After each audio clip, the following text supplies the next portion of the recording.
Guys नमस्कार। आज मैं फिर आ चुका हूं आप लोगों को सेकंड क्लास में और आप सबको मैं बता रहा हूं। आज मैं पढ़ाने वाला हूं एक्सरसाइज नंबर 2। एक्सरसाइज नंबर 2 लिखा है निम्नलिखित शब्दों को अंग्रेजी में लिखें। निम्नलिखित शब्दों को अंग्रेजी में लिखें। कैसे लिखेंगे इसे अब मैं आपको फिर से बता रहा हूं। देखिए जैसा क्या लिखा है, कमल, कमल, इसकी अंग्रेजी लिखना है। अंग्रेजी लिखने के पहले हम इसको जो है विखंडन करना सीखेंगे, यानी अलग अलग करना सीखेंगे। कैसे? जैसे क्या लिखा है, का है, का में कोई मात्रा नहीं लगी है लेकिन फिर भी यहाँ आ छिपा रहता है, नहीं साइलेंट होता है। तो यहाँ पर क्या लिखेंगे, आ, छोटा आ। फिर क्या है, माँ है, माँ में कोई मात्रा नहीं लगी है, फिर यहाँ पर क्या रहेगा, बीच में आ रहेगा, छोटा आ। फिर क्या है, ला, कमल। अब इन सभी का आप बारी बारी से इंग्लिश लिखिए। जैसे कि इसके पहले लेसन में आप लोगों को बताया था कि आप लोग छोटा से लेकर ज्ञान तक स्पेलिंग याद कर लें। याद हो गया होगा तो आपको लिखने में आसानी होगी। जैसे क्या है, का की स्पेलिंग क्या होगी, के। फिर क्या है, आ है, आ के ए। फिर माँ है, माँ का यम। फिर बीच में ए। फिर ला के यल, कमल। समझ में आया? बिल्कुल आसान है। इंग्लिश सीखना बिल्कुल आसान है। केवल आपको ट्रिक पता होना चाहिए, मतलब कि एक तरीका पता होना चाहिए कि कैसे किस तरह से हमको इसको बनाना है। तो जैसे चाहे इंग्लिश हो या हिंदी हो, शुरू में सबसे पहले वर्णमाला यानी अल्फ़ाबेट आपको जानकारी होना चाहिए। तो आपको ये जानकारी हो गया। फिर उसके बाद क्या है, अमर। क्या लिखा है, अमर। फिर इसे हम करेंगे क्या, अलग अलग नहीं विखंडन करेंगे, इसका वर्तनी करेंगे। जैसे छोटा आ है तो आ लिखेंगे। अब ये आ में तो आ छिपेगा नहीं, मानी आ क्या है, ये वावेल यानी स्वर है। उसके बाद क्या है, माँ, माँ लिखेंगे। फिर माँ के माँ और रा के बीच में आ छिपा रहता है, नहीं कि साइलेंट होता है। नहीं, जब कोई अक्षर नहीं, जो व्यंजन वाला जो अक्षर है वो जब एक साथ जुड़ता है तो बीच में क्या होता है, आ छिपा रहता है, आ साइलेंट रहता है। जैसे माँ के बाद आ रहेगा। फिर उसके बाद क्या है, रा है। सबसे मेन पॉइंट क्या है कि अगर ये जैसे अमर को हम क्या करेंगे, अलग अलग अक्षरों में लिखना सीख जाएंगे तो हम इसको अंग्रेजी भी आसानी से बना लेंगे। जैसे क्या है, आ का ए, फिर माँ का यम, फिर आ का ए, रा के आर, अमर। क्लियर हुआ? समझ में आ गया ना कि अमर कैसे लिखा जाएगा, ये देखो। फिर उसके बाद क्या है, कमला। का है, का में कोई मात्रा नहीं लगी है तो क्या लिखेंगे, यहाँ पर आ लिखेंगे। फिर क्या है, माँ है। अब देखिए कमला, जहाँ पर जिस अक्षर में थोड़ा सा रुकावट शब्द आए, नहीं थोड़ा सा रुकावट आए, जैसे कम ला, कम ला, नहीं माँ के बाद क्या है, थोड़ा सा हल्का सा हम रुक रहे हैं तो वहाँ पर आ जो है नहीं लगेगा, वहाँ पर आ बिल्कुल नहीं लगाइए। अब यहाँ पर क्या लिखिए, सीधा ला। फिर ला में आ की मात्रा है तो लिख देंगे ला। अब जो है इसका करेंगे क्या, इसकी इंग्लिश लिख लेंगे। कब लिखेंगे, जब याद रहेगा। जैसे का के, यहाँ नहीं लिखेंगे, यहाँ लिखेंगे। जैसे का के,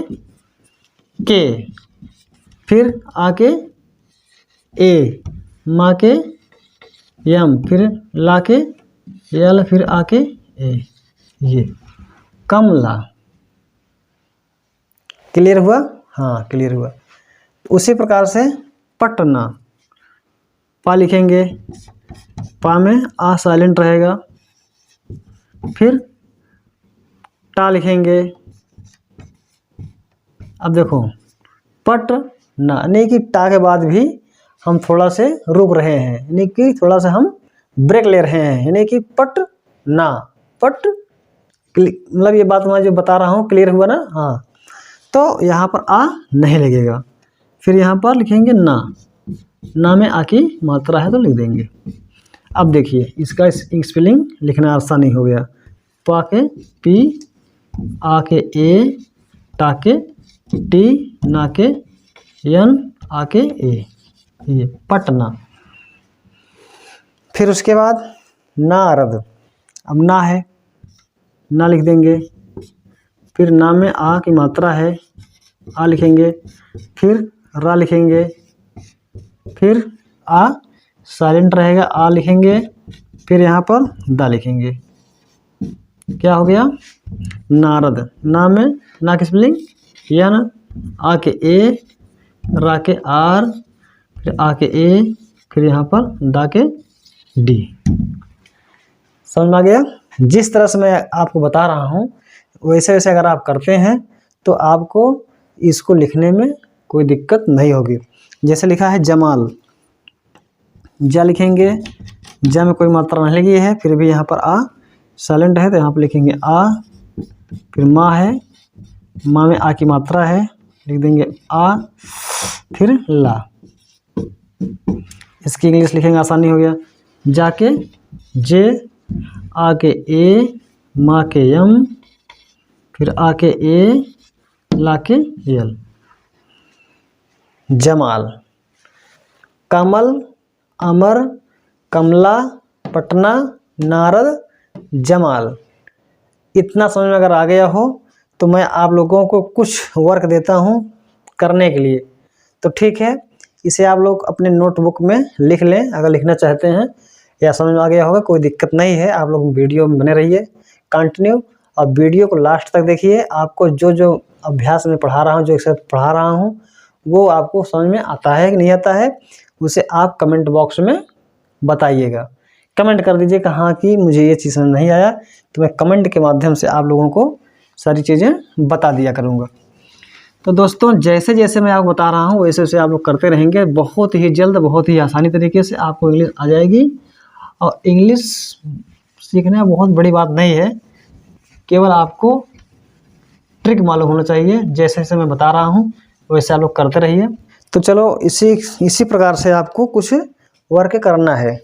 जैसे मैं आपको कुछ शब्द दे रहा हूँ उसे आप लोग अभी अपने कॉपी में या किसी चीज़ में लिख करके आप उसे एक्सरसाइज। हाँ तो देखिए दोस्तों, आप लोगों को मैं बता रहा हूँ कि इसको आप सब लोग इसे अपने से करें। जैसे इसके पहले मैंने आपको बताया हूँ कि किस तरह से आपको विखंडन करके, नहीं कि इसकी वर्तनी बना करके अलग अलग शब्दों, अलग अलग अक्षरों को तोड़ मरोड़ करके उसे आपको इंग्लिश को बनाना है। तो देखिए जैसे इसके पहले हम आपको एग्जाम्पल बताए थे किस तरह से इसे बनाना है। तो अब करना क्या होगा, जैसे मैंने कुछ शब्द लिख दिया हूँ।